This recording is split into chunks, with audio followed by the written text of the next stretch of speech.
What if the greatest unsolved mystery in human history was written by one man, in a single afternoon? Plato wrote 2 words, logos alethinos, a true account, and the world has never recovered. Welcome to Mysteria Mundi. It begins with paper. Fragile, ancient, irreplaceable. 2 Greek dialogues written around 360 BCE. Their author was Plato, one of the greatest minds who ever lived. He described an empire of terrifying power. Its navy commanded entire oceans. Its capital was a marvel of engineering. Its walls gleamed with a red metal that has never been identified. And then, in a single day and a single night, it was gone. Swallowed whole by the ocean. Erased from the surface of the earth. Plato said it was real. He called it a true account. He presented it as history, not fiction. But not one other ancient source confirms it. No Egyptian papyrus. No Greek historian. No Babylonian tablet. Not one inscription from any corner of the ancient world. Just 2 dialogues. And one of them was never finished. That silence has haunted every scholar who touched this subject. Because here is the truth no one tells you at the beginning. After 2,400 years of searching, we still know almost nothing. Let us go back to the source. The year is approximately 360 BCE. Athens is the intellectual capital of the ancient world. Plato is at the height of his powers. He has already written the Republic. He has already defined the concept of the ideal state. Now he wants to tell a story. In a dialogue called Timaeus, and in a longer sequel called Critias, he introduces a character. The character is Critias. Critias says the story was passed down to him by his grandfather. His grandfather heard it from the statesman Solon. Solon heard it from Egyptian priests. The priests claimed their records stretched back thousands of years. The chain of transmission is extraordinary.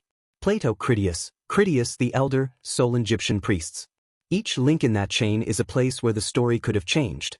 Each link is a place where memory could have faded. Each link is a place where imagination could have filled a gap. And there were many gaps. But Plato did not present it that way. He presented it as fact. He said the priests had confirmed it in writing. He said Solon himself had verified it. So, which was it? History or philosophy? Memory or invention? Record or warning? This is the question that has driven 2,000 years of obsession. And the answer, as we will see, is stranger than either possibility alone. Let us begin with what Plato actually described. The island was vast. Plato compared its size to Libya and Asia combined. That is not an island. That is a continent. It was located beyond the Pillars of Hercules. That was the ancient name for the Strait of Gibraltar. In other words, it sat in the Atlantic Ocean. The capital city was built on a hill at the island's center. Around that hill, concentric rings of land and water alternated in perfect symmetry. 3 rings of sea. 3 rings of earth. All separated by perfectly engineered canals and walls. The innermost island, the Acropolis, measured roughly 900 meters in radius. A canal 55 kilometers long connected it to the open sea. Ships could sail directly into the heart of the empire. The architecture was extraordinary. An outer wall was plated in copper. A second wall shimmered with tin. The innermost wall, encircling the great temple of Poseidon, was clad in orichalcum. What was orichalcum? Plato called it the second most precious metal after gold. It gleamed red. It was mined in the island's mountains in enormous quantities. No one has ever found it. Some researchers believe it was a form of brass, an alloy of copper and zinc. Others suggest arsenical copper.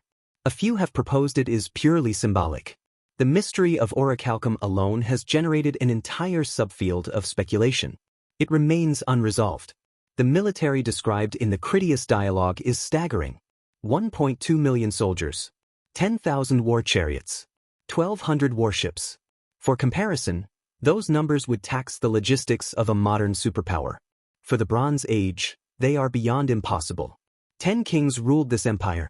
They were the sons of Poseidon, the god of the sea. He had loved a mortal woman named Cleito. Their union produced 10 male heirs. Each inherited one portion of the island. Each swore sacred oaths of brotherhood and restraint.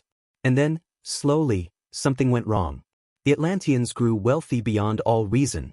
Wealth brought corruption. Corruption brought ambition. Ambition brought war. They turned their vast armies toward the Mediterranean world. They invaded. They enslaved. They conquered everything up to the borders of Egypt and the heart of Europe. Only one power resisted. Athens. And Athens, alone, outnumbered, facing the greatest empire the world had ever seen, held the line.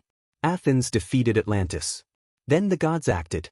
Zeus called the divine council together. He addressed them. He prepared to deliver judgment on the Atlanteans. And Critias, the dialogue, stopped. Right there. Mid-sentence. Before the verdict. Before the punishment. Before the end. The text simply stops. That abrupt silence is one of the most haunting facts in all of classical literature. Plato was a disciplined writer. He completed dozens of dialogues across 40 years. He never left another work unfinished. Yet here, at the most dramatic moment in his most spectacular story, he stopped. 3 explanations exist. The first, his death. Plato was in his 80s when he wrote Critias. He may simply have run out of time. But he left no continuation, no notes, no indication a sequel existed. The second, deliberate choice. The incompleteness itself may have been the philosophical message. A civilization interrupted, mirrored by a narrative interrupted. The punishment implied, more powerful for never being stated. The third, loss. 2,000 years of manuscript copying, library fires, wars, and floods consumed many ancient texts. The ending may have existed, and simply did not survive. We cannot know which explanation is true. What we know is this. The most detailed description of Atlantis ever written ends at its most dramatic moment. And the rest is silence. Now, for the first 1,000 years after Plato, the debate was philosophical. Did Plato mean it literally? Was it allegory? Aristotle, Plato's most brilliant student, had no doubt. He called it an invention. Plato created the island, Aristotle said, and Plato sank it. The Stoic philosopher Poseidonius was less certain. He kept the question open. Strabo acknowledged the geographical mystery. Roman writers returned to it again and again, without resolution. Then came the Middle Ages. Atlantis retreated behind Christian cosmography. The flat earth, the Garden of Eden, the known world of Genesis. There was no room for a sunken Atlantic empire. But the Renaissance changed everything. When European ships began crossing the Atlantic in the late 15th century, Atlantis came roaring back. The Americas were unknown to the Greeks. Could these vast new continents be what Plato remembered? Were the indigenous peoples descendants of the Atlanteans? Francis Bacon, in 1627, wrote a utopian vision called the New Atlantis. He imagined a scientifically advanced island society, clearly inspired by Plato. He placed it implicitly in the Americas. The idea had taken a new form. Atlantis was no longer just a lost island. It was a lost civilization, the ancestor of all others. That idea reached its most explosive form in 1882. An American politician named Ignatius Donnelly published a book. Its title was Atlantis, the Antediluvian World. Donnelly spent years collecting parallels between ancient cultures on opposite sides of the Atlantic. Similar plants, similar myths, similar architectural styles, similar flood legends. His conclusion: all of these cultures descended from a single mother civilization, Atlantis. The book was an immediate sensation. It went through dozens of printings. It was translated across Europe. It permanently transformed the myth from a philosophical dialogue into a pseudoscientific quest, and it opened a door that proved impossible to close. Helena Blavatsky, founder of the Theosophical movement, went further. She claimed Atlanteans were a root race of semi-divine beings. She described their technology, their spirituality, their destruction. None of it had any source. All of it became wildly influential. Edgar Cayce, the American psychic, claimed to receive visions of Atlantis in the 1930s. He predicted that Atlantis would rise again near the island of Bimini in the Bahamas. In 1969, something was discovered near Bimini. Underwater stones, arranged in what appeared to be a road. A formation that looked artificial, almost too regular for nature. The announcement exploded worldwide. Cayce's followers called it confirmation. But a geologist named Eugene Shind of the site and analyzed the rock. His conclusion, published in Science in 1978, was clear. The Bimini Road was beach rock, limestone that naturally fractures in regular rectangular patterns. No human construction. Natural geology, perfectly mimicking the appearance of ancient pavement. But by then, the pattern was established. Every discovery would be claimed. Every anomaly would become evidence. The myth had become immune to refutation. Now let us ask the hardest question. If serious researchers want to find a real catastrophe that could have inspired Plato, where do they look? The most credible answer begins in the Aegean Sea. Around 1628 BCE, a volcano erupted. Its name was Thera. Today we call the island Santorini. The Minoan eruption of Thera was among the most violent events of the entire Holocene epoch. The volcanic explosivity index reached between 6 and 7. The eruption of Krakatoa in 1883 registered Vi 6 and killed tens of thousands. Thera may have been larger. Between 60 and 100 cubic kilometers of rock were blasted into the sky. The eruption column climbed 45 kilometers above the Earth. The caldera, the collapsed volcanic bowl, measured 83 square kilometers. Tsunamis 10 to 30 meters high struck the northern coast of Crete. Volcanic ash covered the eastern Mediterranean for hundreds of kilometers. A civilization was shaken to its core. The Minoans, who dominated Aegean trade for centuries, never fully recovered. When archaeologists began excavating the buried city of Akrotiri on Thera in 1967, they found something extraordinary. A Bronze Age city frozen in time. Under 60 to 80 meters of volcanic tephra, streets, houses, and frescoes emerged. The frescoes were of astonishing beauty and sophistication. Boxing children, leaping dolphins, women gathering saffron. A miniature frieze showing ships, coastlines, and cityscapes in extraordinary detail. The plumbing system was more advanced than most European cities in the medieval period. Storage jars full of food were found intact. Furniture remained in position, but not one single body was found. The residents had evacuated before the final eruption. They had time. They knew. They took what they could carry, and they left. And they never came back. Akrotiri was a real Bronze Age city. Prosperous, suddenly and completely buried by natural catastrophe. The parallel to Atlantis is almost impossible to ignore. Scholar Spiridon Marinatos first proposed the connection in 1939. It has generated debate ever since. But one number destroys the hypothesis before it can land. Plato places the destruction of Atlantis 9,000 years before the statesman Solon. Solon visited Egypt around 590 BCE. That puts the destruction of Atlantis at approximately 9,600 BCE. The eruption of Thera occurred around 1,628 BCE. That is roughly 900 years before Solon, not 9,000. The discrepancy is a factor of 10. Some scholars, most notably Gallinopoulos in 1960, proposed a solution. Egyptian scribes may have confused months for years. If the number represents months, the timeline compresses by a factor of 12. The date would then fall much closer to the Thera eruption. It is an elegant rescue, but it has no supporting evidence. No other text in all of known Egyptian or Greek literature demonstrates this kind of confusion.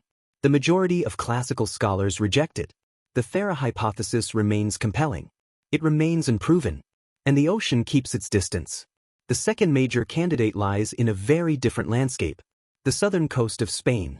The vast marshlands at the mouth of the Guadalquivir River. Today, the Dinana National Park. A civilization called Tartessos flourished there for centuries. It was prosperous. It was maritime. It was known to Greek traders. Its silver and bronze were famous. Around 500 BCE, it disappeared. No decisive battle. No clear catastrophe. Just silence. In 2011, researcher Richard Freund led an interdisciplinary team into the marshes. They used ground-penetrating radar, a technology that reads structures buried beneath the soil. They scanned 4 to 5 meters below the surface. They detected circular formations. The media erupted.